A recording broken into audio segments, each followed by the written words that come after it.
Hi மக்களே, இன்னைக்கு ஒரு மோட்டிவேஷன் ஸ்டோரி பார்க்க போறோம். ஒரு சிறுவன் அவனுடைய பள்ளிக்கூடத்திலிருந்து கிடைத்த கடிதத்தை எடுத்து வந்து அவங்க அம்மா கிட்ட கொடுக்குறாப்ல. அந்த கடிதத்துல என்ன எழுதியிருக்கு அப்படின்றத வந்து அவங்க அம்மா சத்தமா படிக்கிறாங்க. உங்களுடைய பையனுடைய அறிவுக்கு எங்க பள்ளிக்கூடம் வந்து மிகச்சிறியது, தயவு செய்து நீங்களே அவனுக்கு வந்து பயிற்றுவீங்கள் அப்படின்ட்டு அந்த சிறுவன் கூடிய கடிதத்தில் இருக்கிறதா அந்த அம்மா படிக்கிறாங்க. காலப்போக்கில் சிறுவன் வளர்ந்து அந்த நூற்றாண்டின் மிகப்பெரிய கண்டுபிடிப்பாளராக தாமஸ் ஆல்வா எடிசன் அப்படின்ற பேர்ல அறியப்படுகிறார்.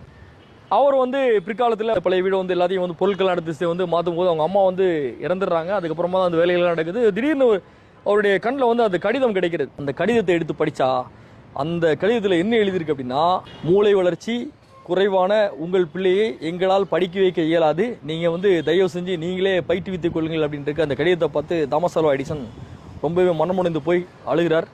அழுதுட்டு இப்படி எழுதுகிறார்: மூளை வளர்ச்சி குறைவான தாமஸ் ஆல்வா எடிசன் ஒரு தாயின் காரணத்தினால் ஒரு மிகப்பெரிய கண்டுபிடிப்பாளனாக, அந்த நூற்றாண்டின் கண்டுபிடிப்பாளனாக மாறினான் அப்படின்னு எழுதுறாங்க.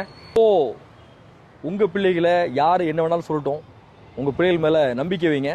நிச்சயமா அவங்க மிகப்பெரிய அளவில் சமுதாயத்தில் சாதிக்கக்கூடிய அளவில் வளர்ந்து வருவாங்க. எனக்கு ஒரு சின்ன கதை ஞாபகம் வந்துச்சு. நான் வந்து படிச்சுட்டு இன்டர்வியூக்காக ஃபைல் தூக்கிட்டு டெய்லியுமே வந்து ஷூ சாக்ஸ் எல்லாம் போட்டு இன் பண்ணிட்டு டெய்லி போவேன். போயிட்டு திருப்பி வரும்போது வண்டியில் வந்து நிறைய பேர் கிண்டல் பண்ணுவாங்க, என்ன இன்னைக்கு ஊற்றிக்கிச்சா அப்படின்னு கேட்பாங்க. காலப்போக்கில் இப்போ அவங்களே என்ற அடிக்கடி பேசுறது உண்டு.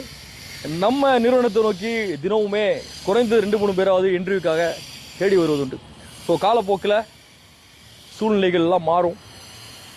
பிள்ளைகள் இப்படி இருக்கிறாங்க, எப்படி டெவலப் ஆகலாம் வந்து நீங்கள் கவலைப்படாதீங்க. கடவுள் கண்டிப்பாக எல்லாரையும் ஆசீர்வதிப்பார், எல்லாரையும் வந்து நல்லபடியாக வச்சுப்பார் அப்படின்ற நம்பிக்கையோட அடுத்த நாளை நோக்கி நகருவோம். இன்னொரு வீடியோவோட சந்திப்போம். நன்றி மக்களே.